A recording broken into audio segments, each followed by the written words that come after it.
Why is she just like at her side? So, witness, please state your name and occupation for the court. Yuji Mikotoba, lecturer in forensic medicine at the Imperial Yumei University in Tokyo, Japan. And Professor Mikotoba, the young lady beside you is... Ah, this is Dr. Maria Gorey, Scotland Yard's practicing coroner, the daughter of Dr. Seiss, I understand. Yes, Dr. Seiss. I'm afraid I can't tell you why she's here. She just appeared.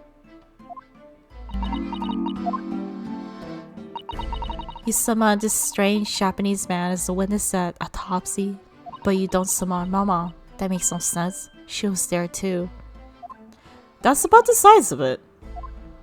I have had her eyes bored inside of my cheek constantly while I was in the antechamber too. Oh, poor Mikotoba. Poor man, the idea of this making me shudder.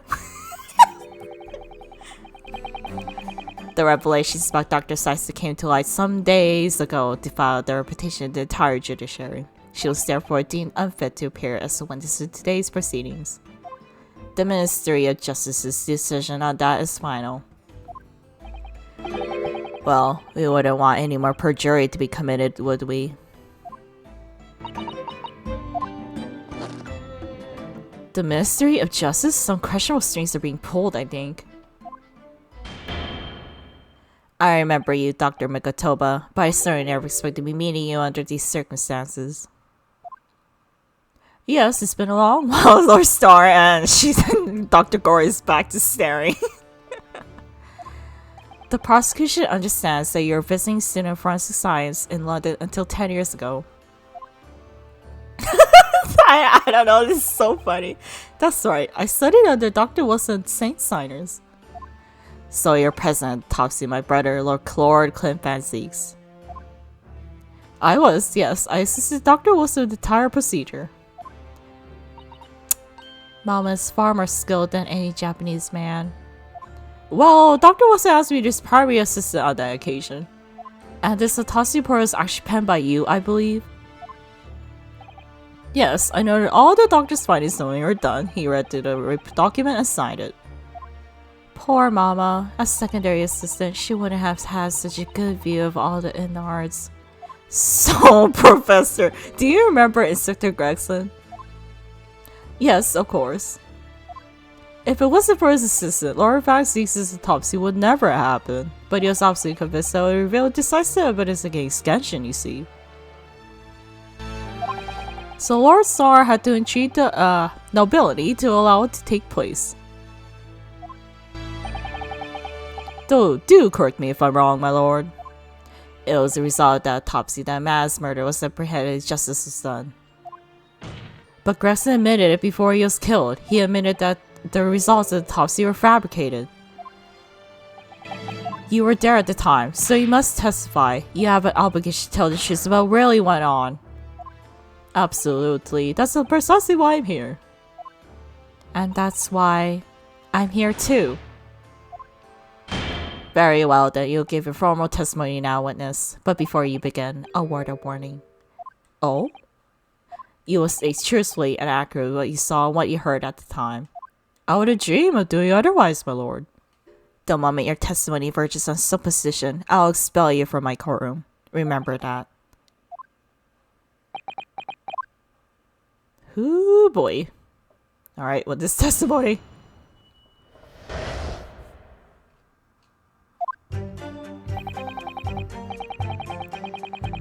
From my own observations, I couldn't say there was any indication of autopsy results having been fabricated. That's the result of a wound made by a Western-style sword transfixing the heart that I found a little strange.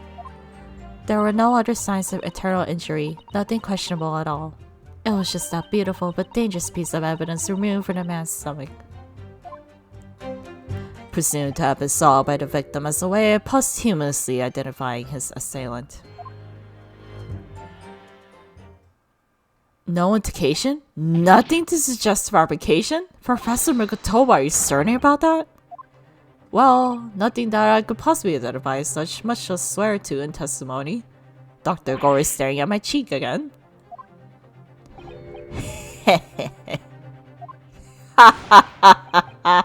Well, that clears things up nicely. The only fabrication here, Asogi, has come from you. What? You claim to expect her to confess just before his death, but that is the fabrication. No, he freely acknowledged it. I swear he did. Freely, with the tip of a sword at his throat, the man was clearly at his wit's end. The court will give no credit to this confession that was uttered in obvious desperation.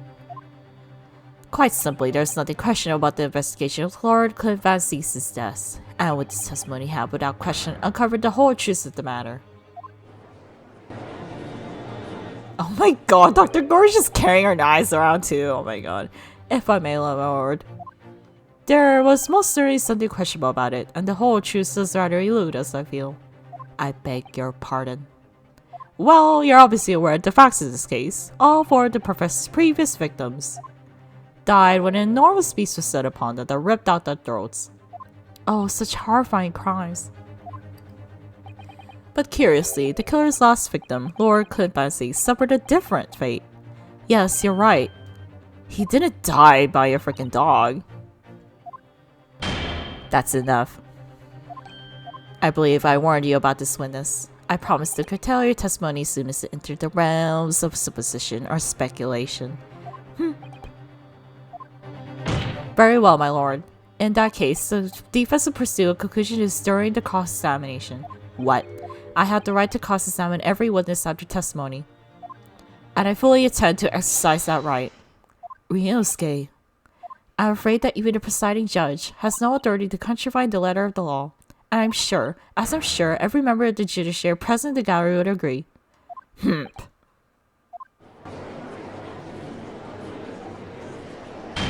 Very well, you may begin, counsel. However, the moment your argument strays from established facts, I will not hesitate to bring the cross-examination to an end. Proceed with caution. Yes, my lord.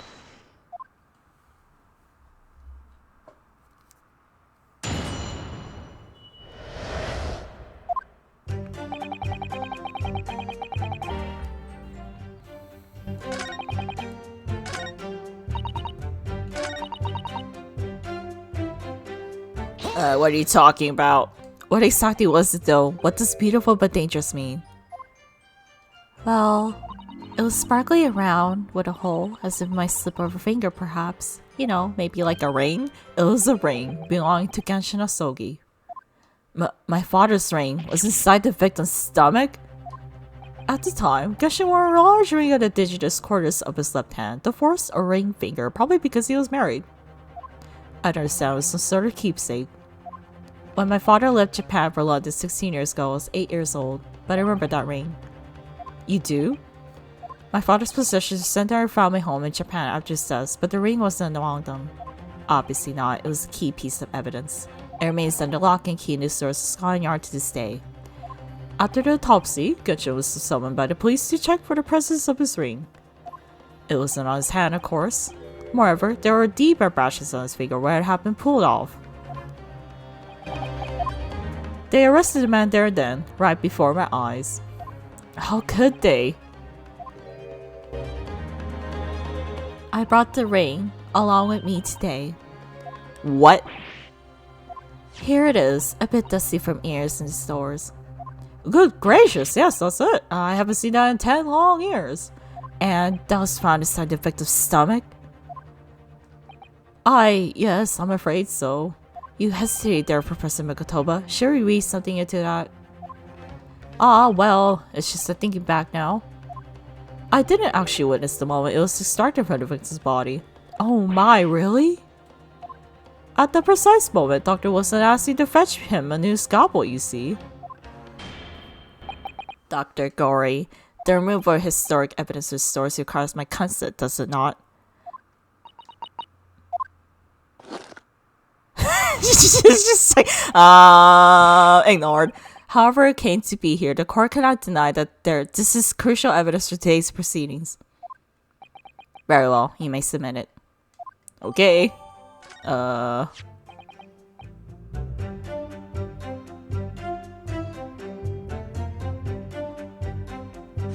You know, this ring is pretty big though. How's this gonna fit in his stomach? These fat claws doing a good job protecting the equally fat gemstone in the middle of this ring. Yes, if you're clumsy, you could give yourself rather nasty countdown, I should think. Ow! Now my finger's bleeding. The claws really are sharp. Oh my, that was very quick clumsiness, Naruto. Even for you. Ugh, who will make such a dangerous ring?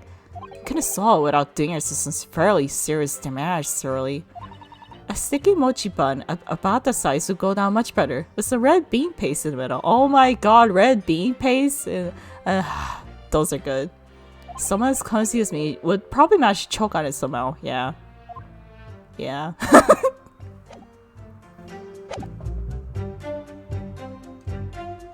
You must examine it very carefully, Miss Naruto. Very carefully indeed. Yeah, we examined it.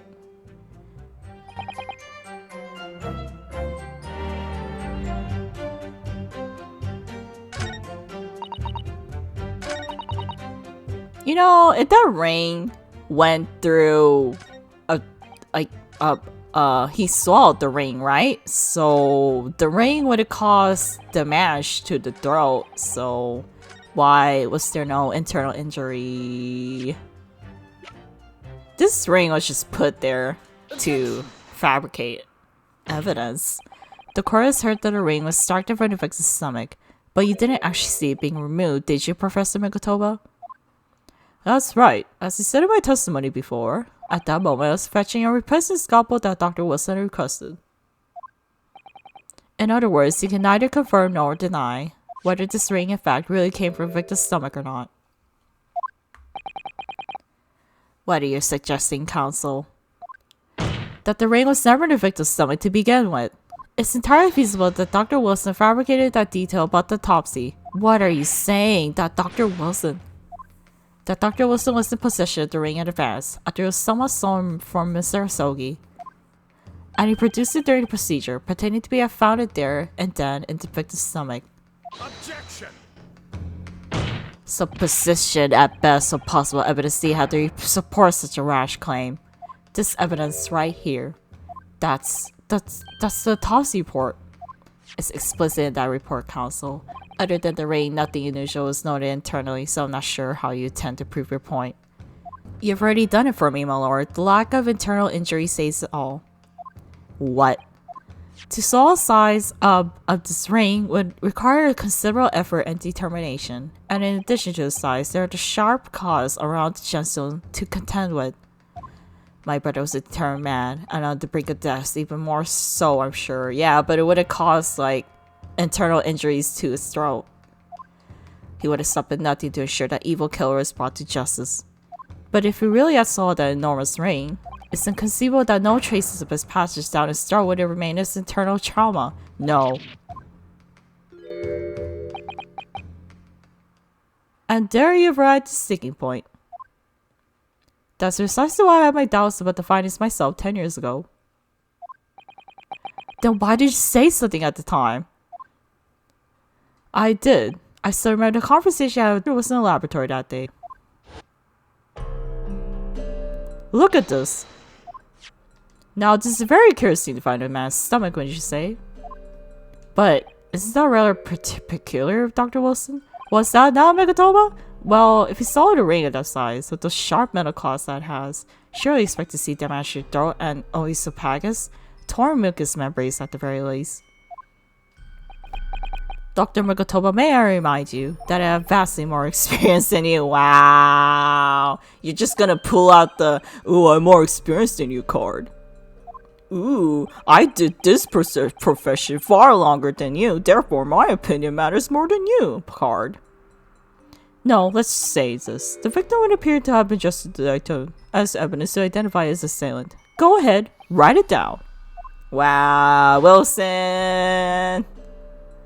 Freaking fishy ass. So I was right. Dr. Wilson deliberately fabricated the results of the autopsy to implicate my father. I'm disappointed, Counsel. The argument is nothing more than speculation. What? Dr. Wilson's brilliant is leading for authority on forensic science and autopsy work. There is no scientific basis on which to doubt the man's expert opinion. Pardon the interruption, my lord, but damage to mucous membranes of the throat is easily identified even in living subjects. Using the device called the endoscope, recently demonstrated practical use in France. I want one. The government can pay. I don't think so. And Dr. Gorey, rest assured that removal evidence from the stores without permission will not go unpunished. We open up the dead to find the truth. I beg your pardon. But Mama, she chose to stitch a corpse up with all her secrets inside. That's wrong. Dr. Gorey is looking as though she's chosen to walk a different path to her mama. Alright guys, I think that'll be it for part the 38 and 39. I'm not sure.